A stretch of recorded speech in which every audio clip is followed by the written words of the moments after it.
defending IBF Junior Featherweight Champion of the World, Manny the Destroyer Pacquiao.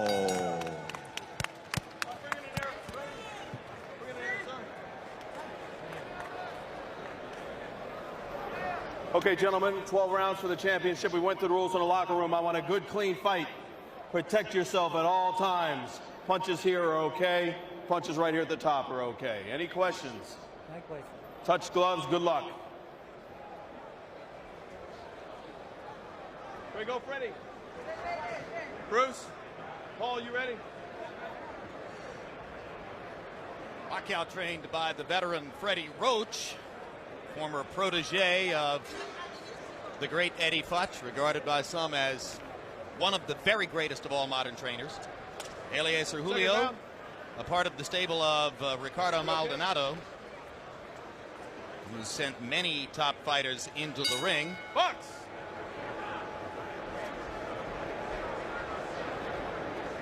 Maldonado was also the manager of Agapito Sanchez, who fouled Pacquiao so ruthlessly in San Francisco, and Freddie Roach said to us yesterday, I wouldn't be surprised if Julio tries to do the same doggone thing. Guilt by association, maybe. Or just trying to get Pacquiao ready to be more protected this time, perhaps. Freddie says he would like for Pacquiao to learn to foul a guy back when he fouls him. But Pacquiao's too sportsmanlike to do so, he says. Well, I can't imagine anyone fouling me when I were fighting that many times, me not like get one back. So this must be a real good kid. Big left hand by Pacquiao.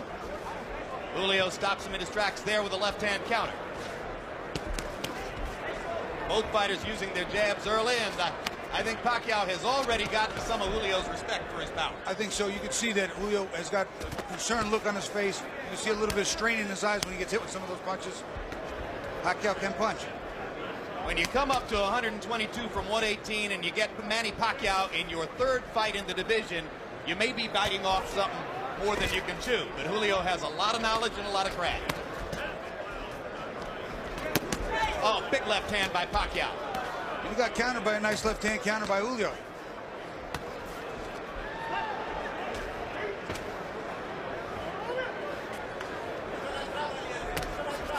Sometimes the first couple of punches might rock you, but then you taste the power and sort of get used to it, right, Bobby? Well, you know, there are times that you can sort of adjust to it. But if you get caught one of those and you're not looking, I'll tell you what, your legs come right out from under you. When they catch you looking, boy, oh boy, it hurts so much more.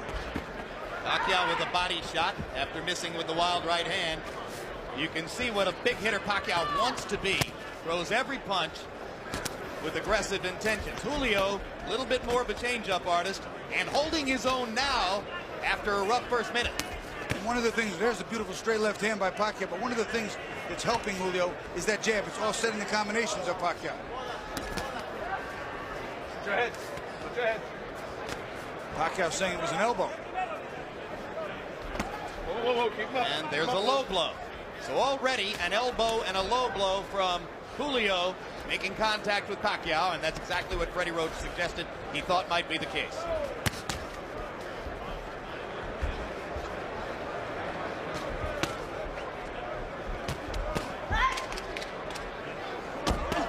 When you punch that hard, as Pacquiao is, it takes a lot of energy to start those punches. Oh, that's a huge left-hand shot, and the right-hand shot. Don't knock down. Don't pull him down, Manny. As I was saying, it takes a lot of energy to start those punches. If you don't hit something, it takes the same amount of energy to stop them. You could get prematurely fatigued. You have to make those punches hit something. Body shot by Pacquiao. Julio seems a little bit flustered by Manny's power. And the first round comes to a close. No, it's okay. Okay. And when we go to Manny Pacquiao's corner, where they may speak some Tagalog, our interpreter is Ernie Kalu.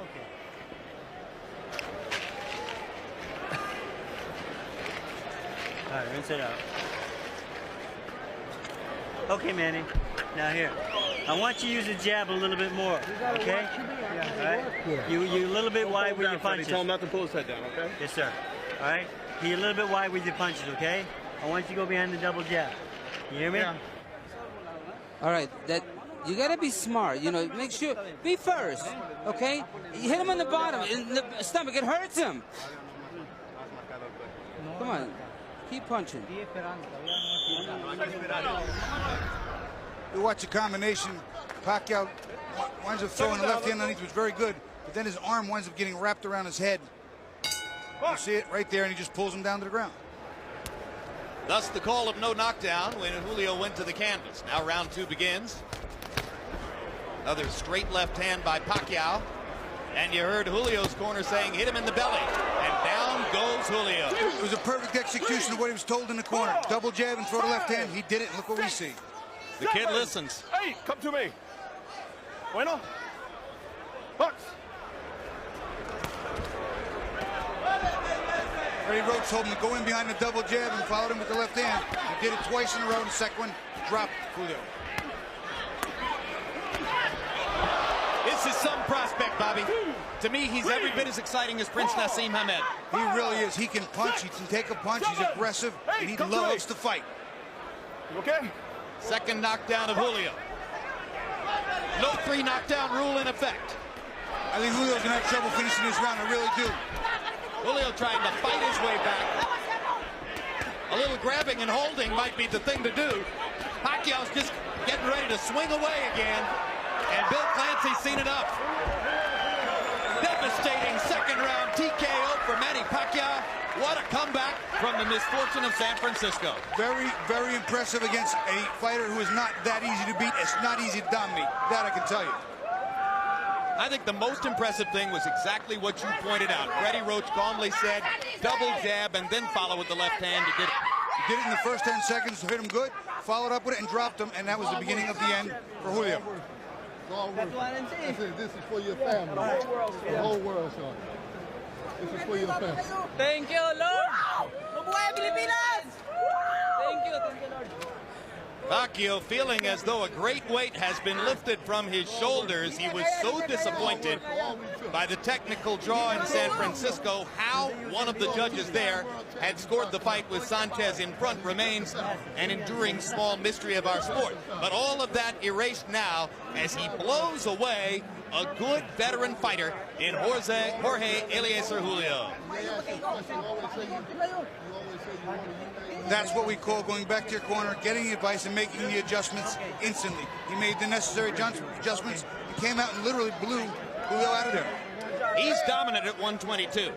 The money would be at 126 with Hamed, Barrera, Morales, and various other good fighters. Here are the knockdowns, Bobby. First knockdown, that jab, that was the second jab with the straight left hand, and here comes the second. Again, the accumulation factor becoming a factor, banging him to the body, staying on top of the body, and then up top again with the straight left hand behind the jab. Eventually the referee's going to come in here. It's just teeing off on Julio, and Pacquiao definitely wins this fight impressively. Pacquiao so quick, so aggressive, and hurt Julio so much in the first minute of the round that the veteran fighter never even really tried to grab and hold or buy time. You know, I don't know if that was just because he was so hurt, or he just wasn't thinking, or he just not the type of guy to do that, but he needed to hold on. Let's go to ring announcer Michael Buffer for the official particulars on the Pacquiao TKO. Ladies and gentlemen, referee Bill Clancy has to step in and call a halt to this bout. The official time, 1 minute, 9 seconds of round number 2. The winner by TKO victory and still the IBF Junior Featherweight Champion of the World, Manny the Destroyer Pacquiao.